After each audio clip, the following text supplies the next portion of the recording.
Well, hello, friends. Hi, and we're working together now on the second initiation and on a compilation that has quite a few of the references for the second initiation. Maybe not all, but I think very many of the important ones. And I thought we could benefit by going over these together. Let's see where we are. Uh, pa, pa, pa. Should be right here, and this is not it, and I think this is it. Right, okay. So this is we're beginning the second initiation compilation video program number 4. And our first discussion here, since these are only in book order, we might say, um, is about the prerequisites to the second initiation. Basically, what you do is you add the prerequisites. You take the prerequisites of the first and add a few more things. Wisdom is the sublimation of the intellect. It is the intellect applied, I think, to a higher and more capacious picture in consciousness. It carries with it the abstract mind and the intuition rather than only the concrete intellect. But this involves the sublimation of the higher as well as the lower aspects of the mind, meaning that it's not enough to deal only with the intellect, but even the abstract mind has to be sublimated. So even the abstract mind has to be sublimated and transformed into the intuition. So, and when we deal with what's called buddhi, or the Buddhic plane, and that capacity on the Buddhic plane we call buddhi, we are definitely dealing with the pure reason and the intuition. As a matter of fact, buddhi has been called also wisdom, so that when we have the Buddhic infusion via the synthesis petals and let us say, especially those, and via the sacrifice petals, I would say, then that infusion fills the mind and the heart with what is perceived on the Buddhic plane, which is truthful and is wisdom revealing a way forward which is unerring and not a way forward that is subject to error. It also reveals relationships through pure reason, which are unerring.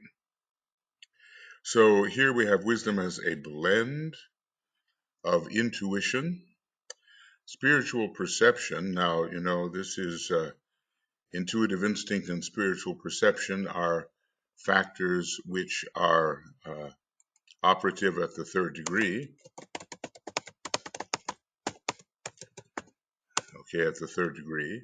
A cooperation with the plan, because the plan is widely understood, perhaps even in terms of some impacts of the divine purpose, and a spontaneous, which means Uranian in a way, and not necessarily reason from step to step, a spontaneous intellectual appreciation of that which is contacted.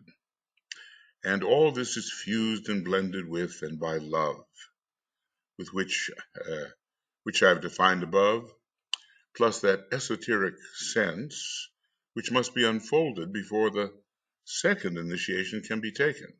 This is from the externalization of the hierarchy, apparently page 7. So we have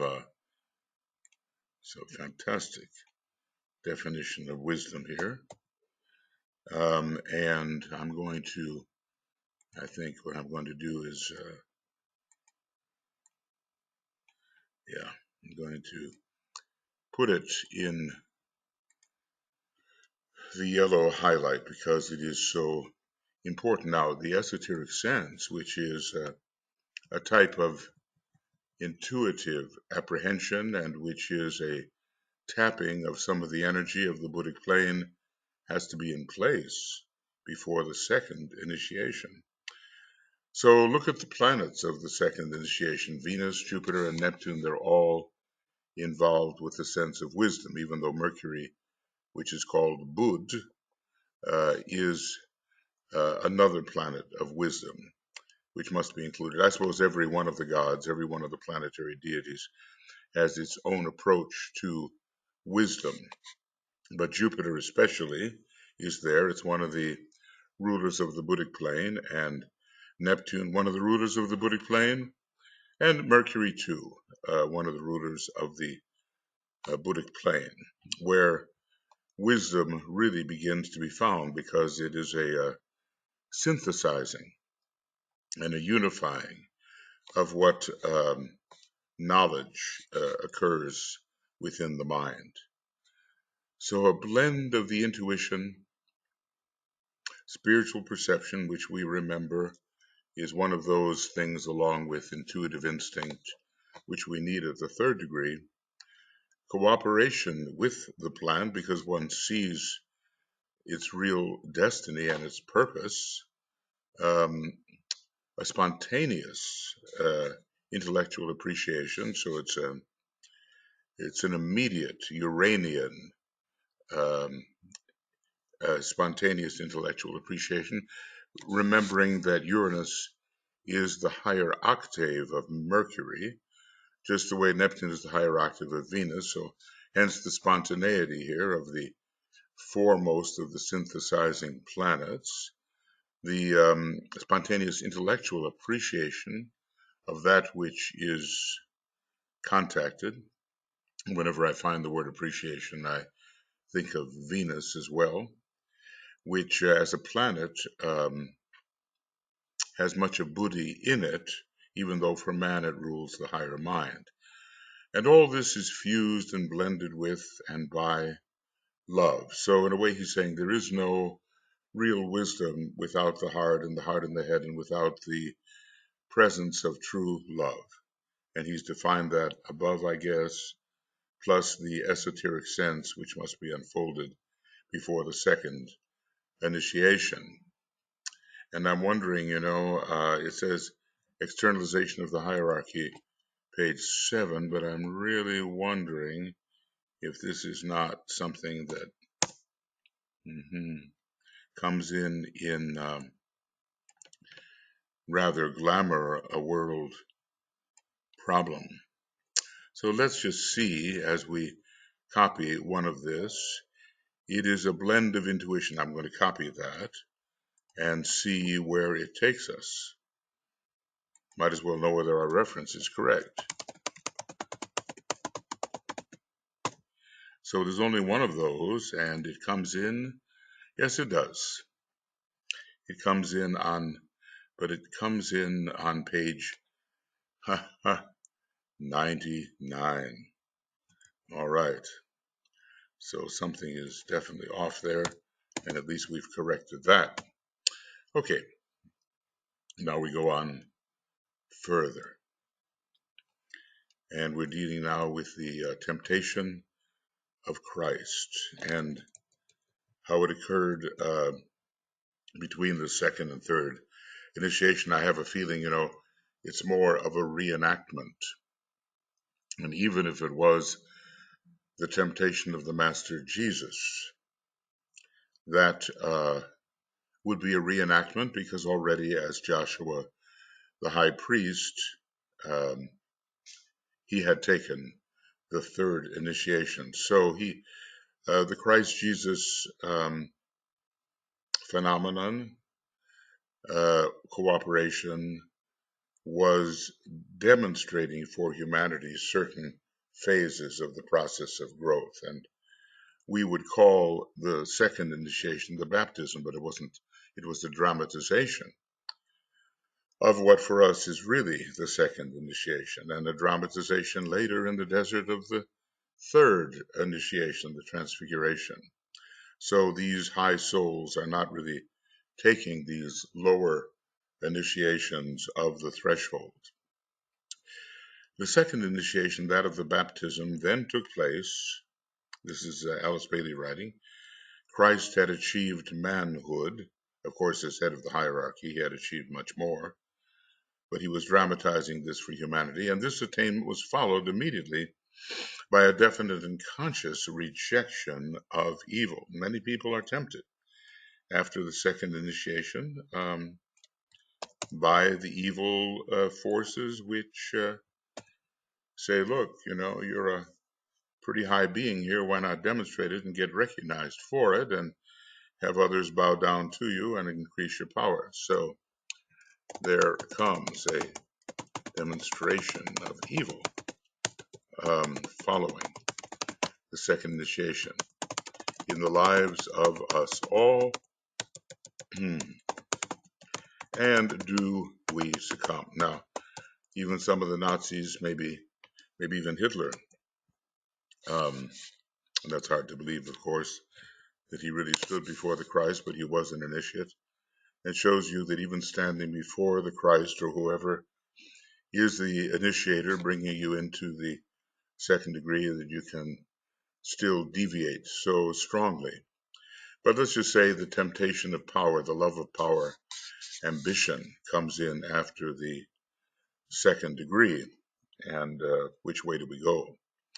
If we pass the temptations in the desert, then we go towards the Syrian line of initiation. It doesn't mean we're necessarily at the sixth degree going to take the path to Sirius, but it's called the Syrian line. And if we don't, we deviate off into some form of Mahatic initiations, which have to do with the David kingdom and which lead into deeper materiality, although into certain types of power of the concrete mind. So anyway, all of us will face this conscious rejection of evil. Recognition of work to be done must be succeeded by the purification of the one who must thus work. So let's just say in the initiation, second initiation, we recognize, R-E-C-Z, the work to be done. And then we have to be free from at least that level of evil in order to perform that work. This Christ gave in the victory of the three temptations. So they were worked out on a much higher level in a way. I mean, we are not going to confront as second degree initiates. None of us is going to confront that degree of intensity of evil that Christ in the desert, or Christ Jesus in the desert, confronted. So, so the freedom from evil Christ demonstrated in principle as the victory of the three temptations. Now, who was there with him to write that down? That's a question, and there were probably no one was there before the third degree in the desert to write it down. You wonder how it did get written down, how it was related. And then, only after this evidenced preparation, do we read that he proceeded to teach. So we somehow must demonstrate, we as initiates of the threshold must demonstrate that we have overcome a degree of evil and can thus impart the truth of the ageless wisdom. So, whether we have been in the desert for that, or whether we are passing through it now, or whether it lies ahead, this is a story about that which every initiate of the threshold must pass in order to be liberated to go on to become a true initiate, not just one who is a probationary initiate. The initiations are preliminary, the first and second, and depending on how we do with them, especially in the desert, alone, and realizing what we might do if we use power selfishly, um, only then are we in a position to move forward on the real path of initiation. Okay, now what is it that's demonstrated at the 5 initiations, and what book is this from? Glamour, a World Problem. In the first initiation, this is about the dweller, kind of interesting. The disciple demonstrates that he has resolved the dualities of the physical plane, now that is the etheric and the physical nature, which are one in a way and yet are dual, and can rightly impose etheric energy, which carries still higher energies of the soul, presumably to some degree. The etheric energy, the higher of the two upon the physical energy. The physical energy would sort of run away with things, and it is of a lower nature, but it must be guided by the higher spiritual energies, which supposedly the etheric body begins to carry at the first initiation. The energy of the knowledge petals working through the throat center. And of course, this is in a way, a Lemurian initiation, and is a repetition of that ancient type of initiation in old Lemuria, where the initiate of the first degree had to demonstrate etheric power over a physical tendency. So in a way, it's a bit of a recapitulation of something that happened a long time ago, and yet there are many humans at this time who do let the instincts of the physical body sort of run away with them, and that has to be corrected so that the generic seventh ray of the etheric body, I say generic, holds in check and does direct the generic third ray of the dense physical body. That doesn't mean that we're splitting the rays and there are really two rays, one of the physical nature and one of the etheric body. I don't think that's the case, and DK didn't indicate that it was, even though some ray theorists have split the two and said, well, here's the ray of your physical body and here's the ray of your etheric body. I think that's just as serious a mistake as the people who look at the rays of the spiritual triad and think there is a different ray for each one of the permanent atoms of the spiritual triad, when in fact there is only one ray, and it turns out to be the ray by which our soul is known. So if you want to get more into that, you go to Esoteric Psychology, Volume 1, page 168 and 169. In the second initiation, and this is our subject, the initiate demonstrates that he can choose between the pairs of opposites and proceed with decision upon the middle way. We might call this, in a way, the way of the soul, the type. And the pairs of opposites, obviously vertically, one leads to soul and the other to the expression of the strictly personality tendencies. And there's a way to look at the pairs of opposites. I've done this, I think, in some talks at the conferences.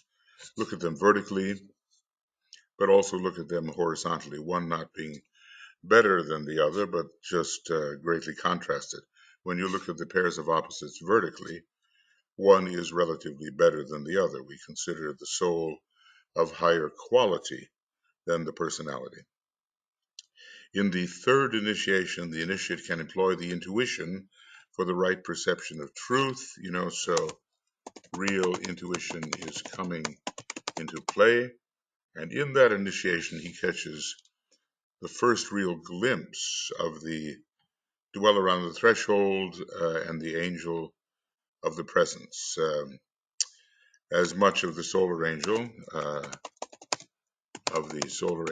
as can um, demonstrate through the egoic lotus without destroying it. The solar angel has been outside the solar system altogether and has been trained on Sirius, presumably, and has been to the cosmic astral plane and has fallen by will back down onto the cosmic physical plane, but is an immensely powerful being, and it could only invest, I think, so much of itself in the egoic lotus without shaking it apart. And so I think the part that it does invest in the egoic lotus is the angel of the presence. And then we're talking here about the entirety of the dweller on the threshold, the integrated, more or less integrated dweller on the threshold.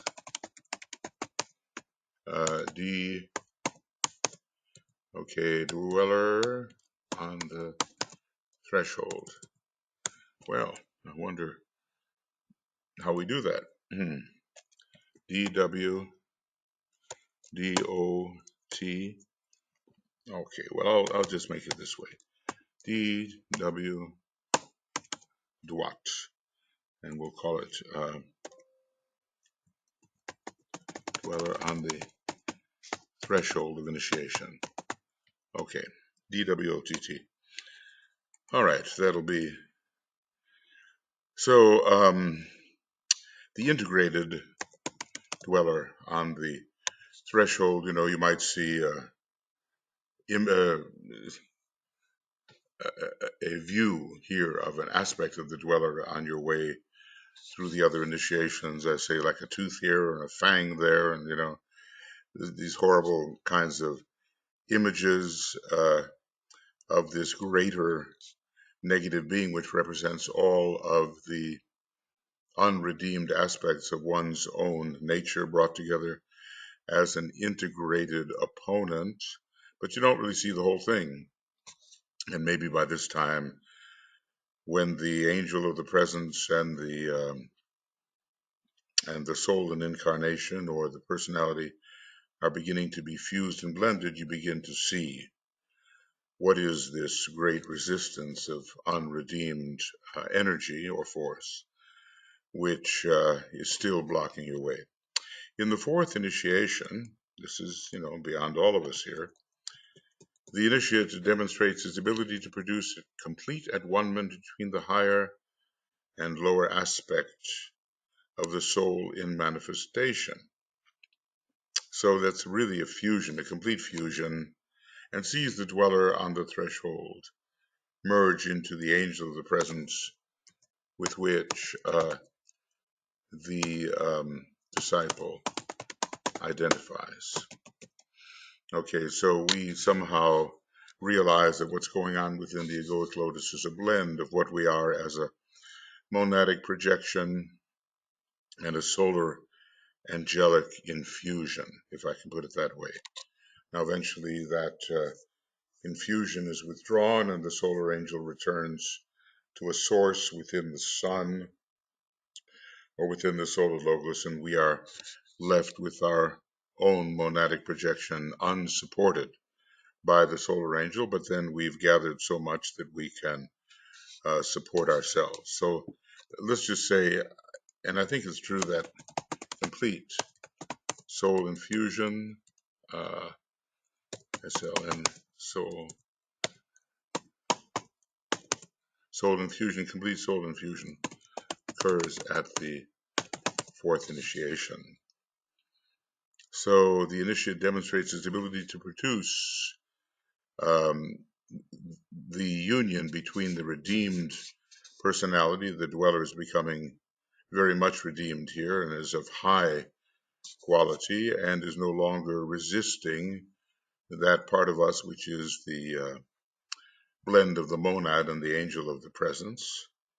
Even a high-ranking personality can resist, and that's one of the reasons we tend not to follow the Christ after the third initiation. We go sadly away, for a while, the rich young man goes sadly away, wanting to rely upon his accumulations within the causal body rather than relinquishing them, giving them up entirely to the purpose of the Christ, of the triad, of the Buddhi, of the head of the hierarchy. It's a great sacrifice.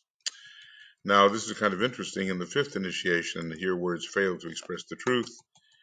He sees the dweller on the threshold, the angel, and the presence. And by the presence, here we mean the monad, merge into the divine synthesis, and the angel, he, the advanced disciple, is the angel, because the angel has returned. The angel of the presence has returned, and he himself has become the angel, angel of the presence. The triad is still existing, but it is being, it's the true ego or the true soul, and it's a projection of the monad that's being, in a way, infused by the monad. So the presence is the monad, the angel is what the disciple has become, and he is now living in his true impersonal soul, which is the triad, and whatever remains of the personality, maybe it's a Maya Varupa, maybe it's a projection, all of these are merged into one divine synthesis. It's kind of, oftentimes the dweller on the threshold is called the personality, a high grade personality, and it shouldn't really exist anymore at the fifth initiation except as a projection, kind of a Maya Virupa. And the angel has returned to the heart of the sun, or maybe in some cases the central spiritual sun, but he himself has become what the angel has been to him. He has that kind of energy. It's true he hasn't yet been trained on Sirius, but he has enough of the energy within the triad, within his true ego, so to speak, to be called angelic. And of course, the presence is always the monad. So, in a way, there are some mysteries here when you consider the fusion of these three, two of which should already have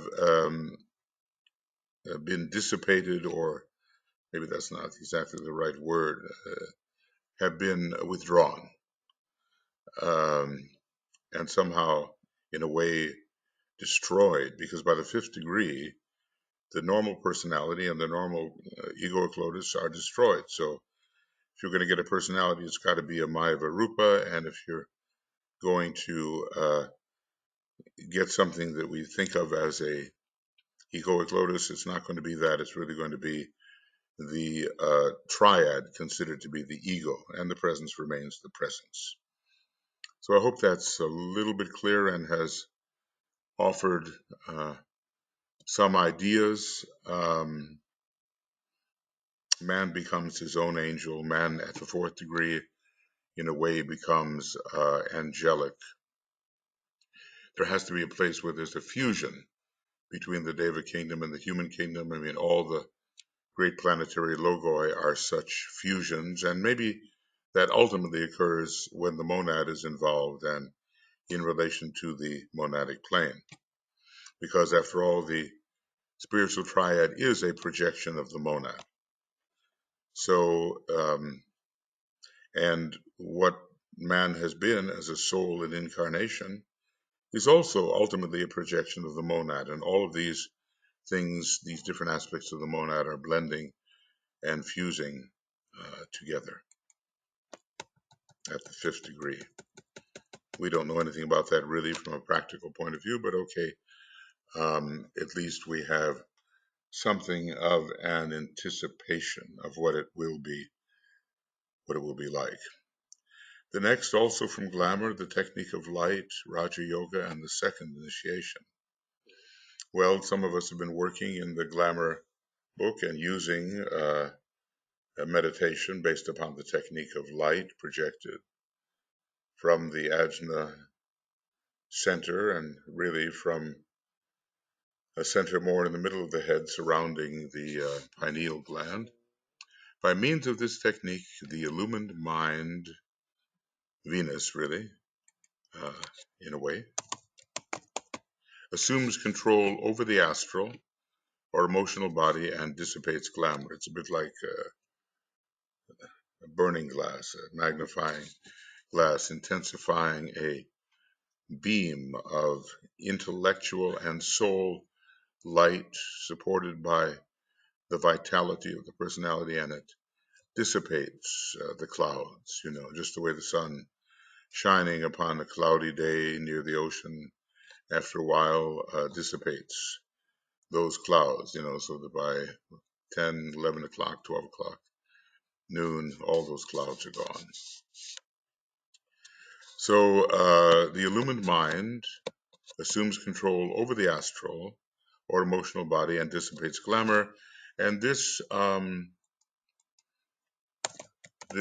relates to the fifth ray.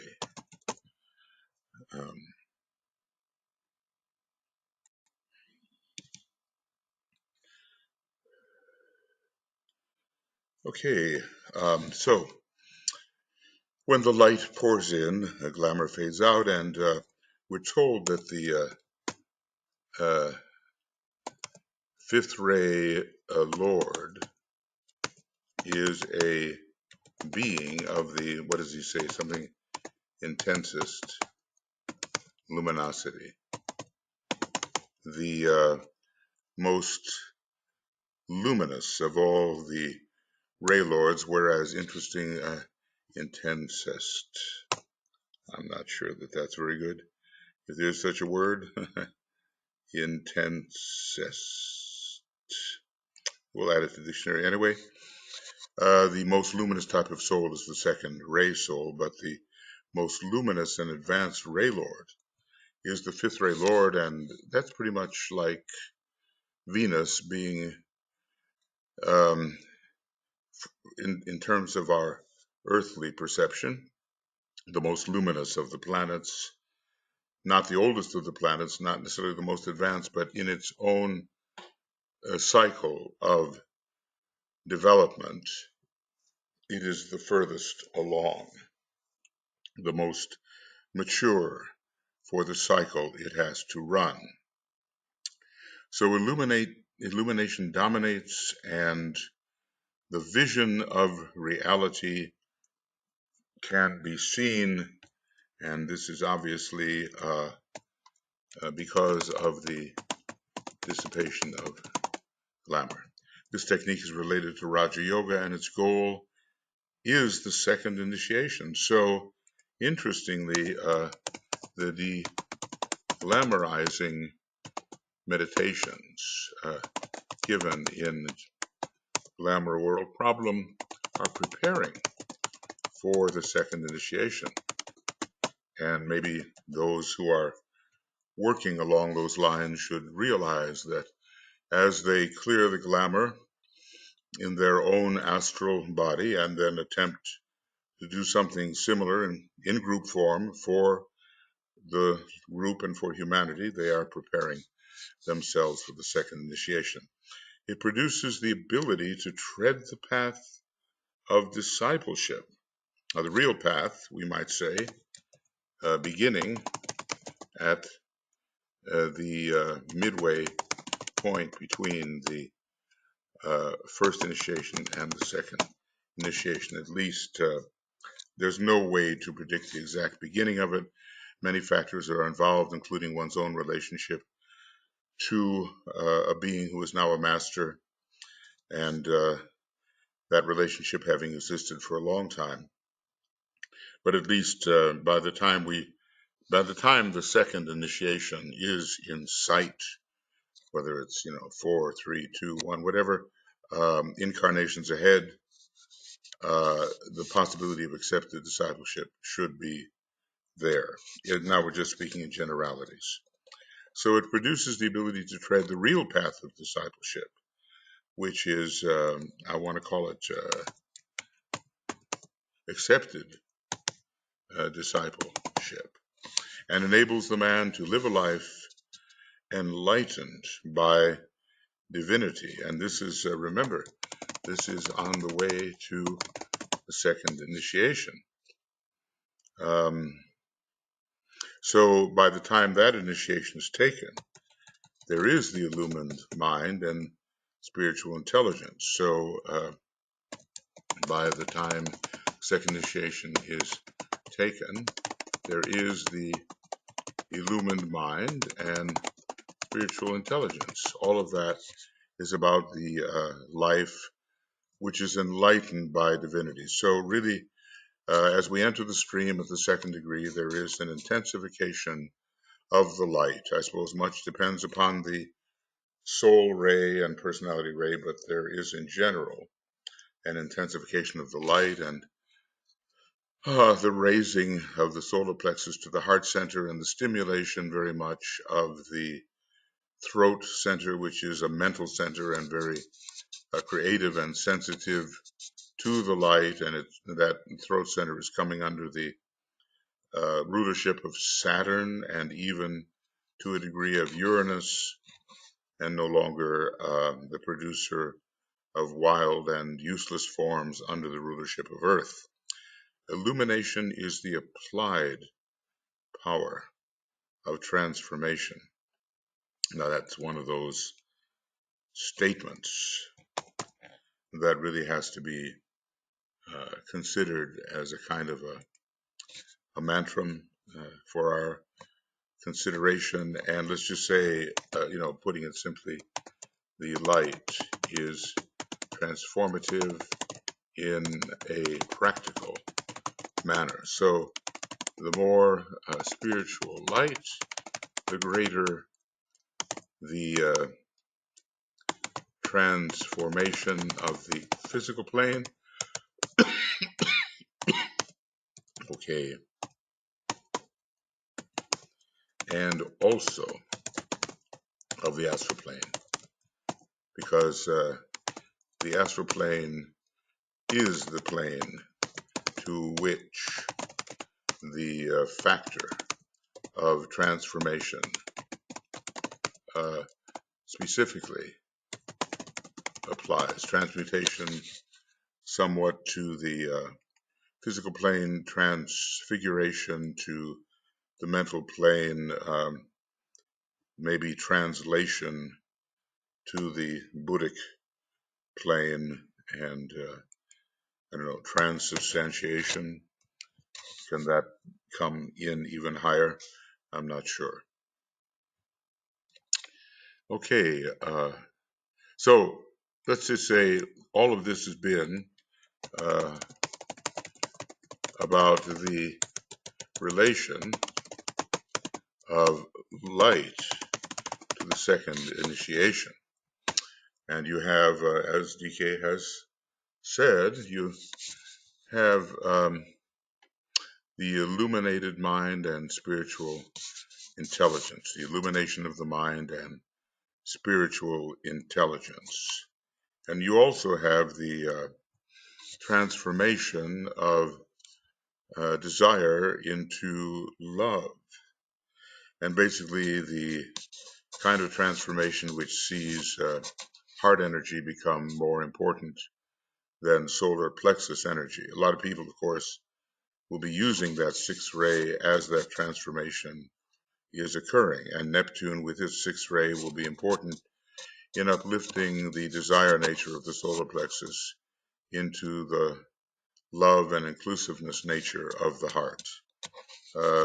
Neptune has a lot of the 2-4-6 line related to the 6 of the astral plane, the 4 of the Buddhic plane, and the 2 of the monadic plane. Now here's about John the Baptist and the River Jordan. If there's a River Jordan without, there's got to be a River Jordan within. And he was the disciple prior to the second initiation. Supposedly he was a Gemini. That's what Master DK says. And Gemini represents duality and the possible increasing fusion of the dualities. And sometimes when I think about John and his sacrifice and so forth, I think of the sign Pisces. He found himself related to water into the cleansing effect of water, and that relationship to water was at the beginning of the age of Pisces. So it says here, it was to this that John the Baptist referred when he said, "He shall increase, but I must decrease." It's a Geminian statement. I recognize my other self, the normal personal self, and in the waning, the light reduction of that self, I, the true and higher self, the soul, must grow and glow. And he spoke these words as a disciple. He certainly was a disciple, very close to the second initiation, and his taking so many people through an external symbolic baptism probably propelled him through the second initiation. He even baptized the Christ. Well, his cousin, or was it his relative, Jesuit Jesus? And it was at that point that the ongoing cooperation between Lord Maitreya, the Christ, and Jesus became solid, and the Christ really took over uh, the consciousness and body of Jesus to a very full extent. So from that time on, there was the possibility of meeting the Christ fully, or very fully, in Jesus. It's kind of interesting at the second degree, the sixth petal is completely open, just the way at the first degree, the fifth petal of the lotus is completely open, and we're told that unless that sixth petal is open, that kind of cooperation where a more advanced teacher comes into your body, I suppose via Neptune, and takes over your body and speaks through your body and teaches and acts while you stand aside until the sixth petal is open, that cannot occur. So that's something to bear in mind, and how important the second degree really is for increased association, intimate association with the members of the hierarchy. So the second initiation of the threshold. Well, these are threshold initiations.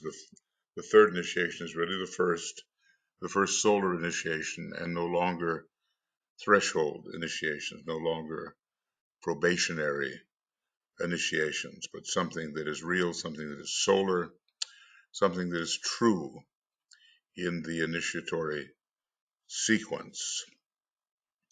And here is that, famous little statement, which is so hard to believe in some ways, given our view of other people and our estimation of them and their estimation of us and so forth.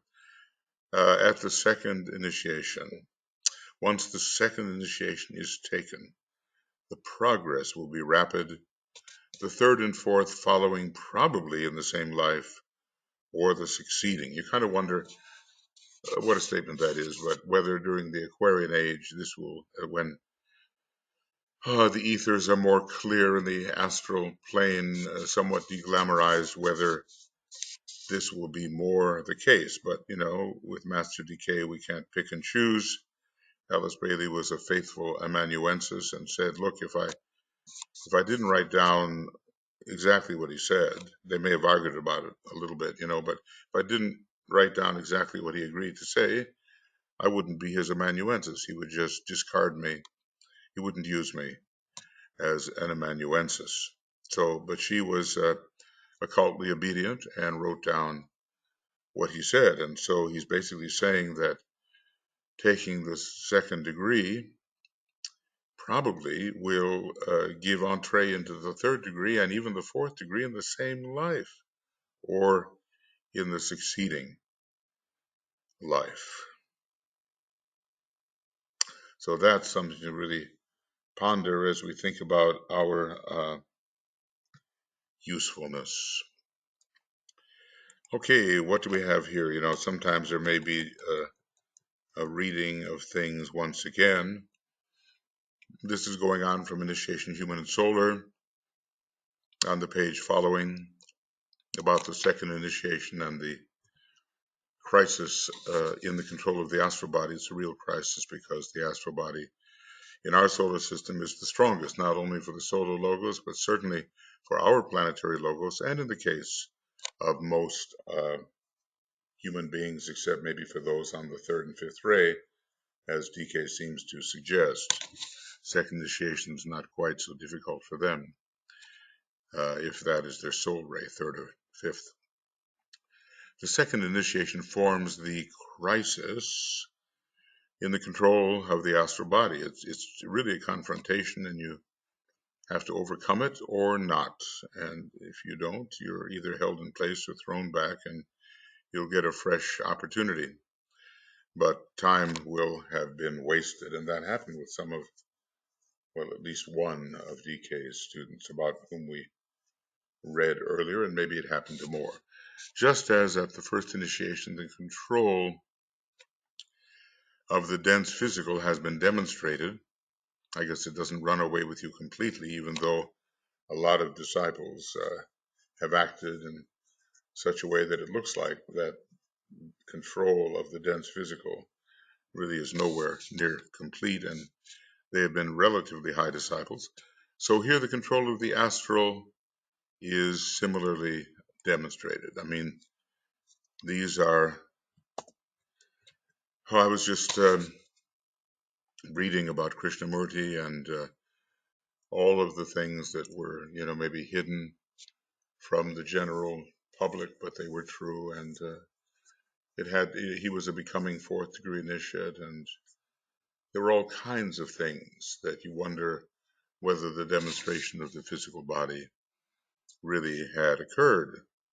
But we're not in a position to judge, and everybody is unique when it comes to those issues. The sacrifice and death of desire has been the goal of endeavor. Well, Pluto is involved in desire disappearing into the smoke of Hades. Mars is there showing the desire which has to disappear.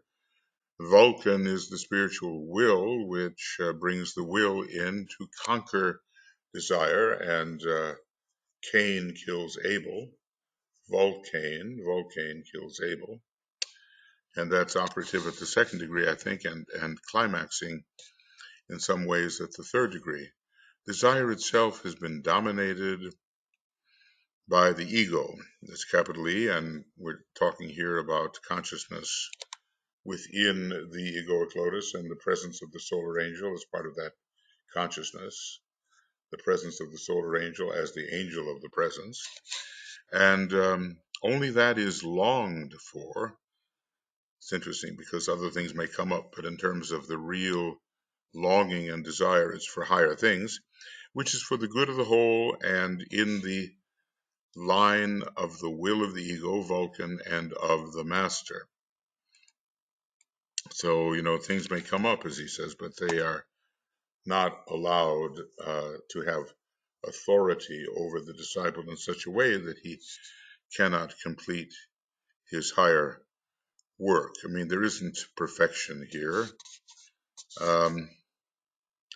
And you say, well, here's an imperfect initiate, and DK talks about such people. I guess the degree of imperfection is relative. Sometimes it really takes the disciple down and proves an object lesson for those surrounding the disciple, and sometimes it's just a nuisance and a real bother, but the initiate achieves over those tendencies, and even though they arise, the greater tendencies, the greater longing, the greater aspiration is towards the higher things.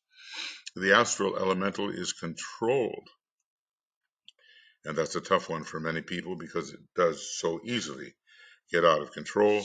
The emotional body becomes pure and limpid, and there is the Venus-Neptune influence at the second degree, and the lower nature is rapidly dying. This is so important, and there are going to be people who are passing through this, a lot of them now, not as many as the first degree, but here are the indications of what must happen. Maybe the second ray begins to take over the astral body more and more, or the higher aspects of the sixth ray, not the aspects which are turbulent and frictional.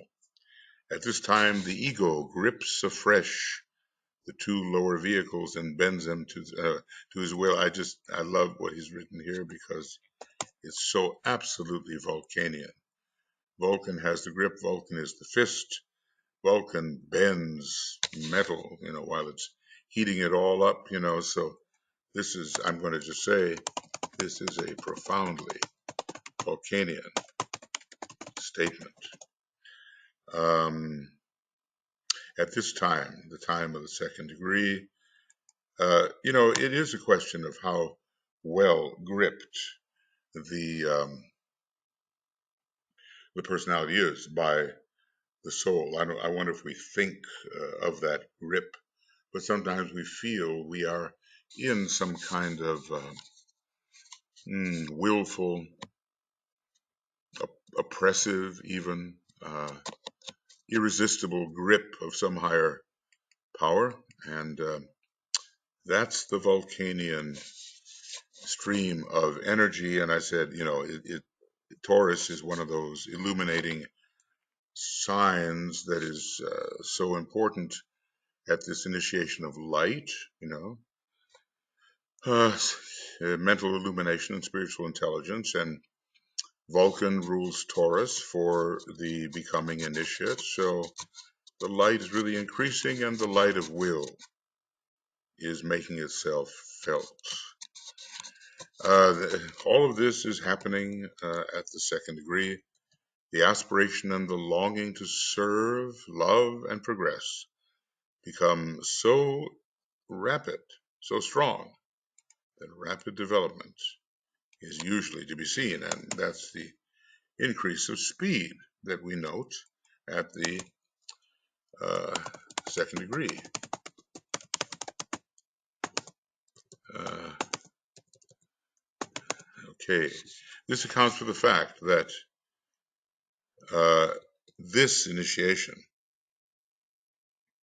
the second and the third, frequently, though not invariably, follow each other in one single life, maybe the next life. It seems a little less dramatic than what he just said at the transition between page 84 and 85. But anyway, within the next life, maybe the third degree is taken, and if we take seriously what he said a little earlier, then even in the same life, the third and even the fourth. So the opportunity held out is tremendous once we're within range of the second degree, and the aspirational nature is elevated, and the usual desires are killed by Pluto and Vulcan, and Mars is subdued it shows what you have to subdue, but its influence changes into aspiration. So Mars and Neptune together can be extremely aspiring. Rapid progress. This accounts for the fact that this initiation and the third, frequently, though not invariably, lest we get stuck in some kind of mental lock and say it must be so because everything changes according to the individual, follow each other in one single life. At this period of the world's history, such stimulus has been given to evolution that aspiring souls, sensing the dire and crying need of humanity, and this is a necessity, not that one simply wants to take the next initiation for one's own satisfaction. So they're sacrificing all in order to meet that need, and that's the way to go, because through sacrifice, initiations are taken, and not through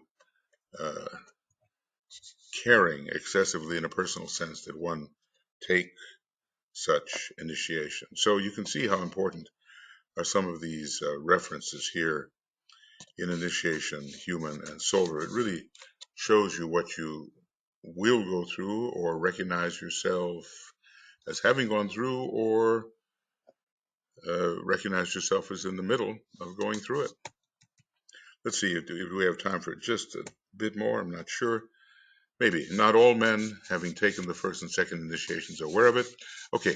At the same time, and this is initiation, human and solar, it is quite possible for men to be functioning on the physical plane and to be actively employed in world service who have no recollection of having undergone the initiatory process yet, who nevertheless may have taken the first or maybe even the second initiation in a previous life. So that's encouraging, maybe that kind of knowledge has been relinquished so that one can do even better in concentrating on what must be done. This is the result simply of a lack of bridging from one life to another. So we actually remember, or the energies of the previous life are present and recognizable, or it may be the outcome of a definite decision by the ego, which is the man, as a projection of the monad and in cooperation with the energy of the angel of the presence. A man may be able better to work off certain karma and to carry out certain work for the lodge if he is free from occult occupation and mystic introspection during the period of any one earth life. And of course, also the opposite may be the case. As DK tells us, it's important for people to wake up to who they are so that they can work more effectively and with more assurance. Okay, so I think this is going to be the end of Second Initiation Compilation, if I can only spell, program number 4. And our day here is 16th of June, 18, and we'll see a beginning of program 5. And what day it will be, we'll see. I certainly like to do a number of these a day, but mundane requirements don't always allow that to happen. Every once in a while I have a good day and I can do like 5 programs and I just really feel on top of the world, but I used to do them straight in a row so that we had one program that was 5 hours long, but I've been discouraged from doing that by those who are transcribing these into words, who tell me that when I do such a thing, it becomes so onerous that one almost gives up before one starts. Okay, friends, so that's going to be it for the moment, and we'll go on program number 5. The next, also I think from that wonderful little book, Initiation, Human and Solar. It really gives us such a clear view of the various initiations. Okay. Oh, we'll see you later then. Bye-bye.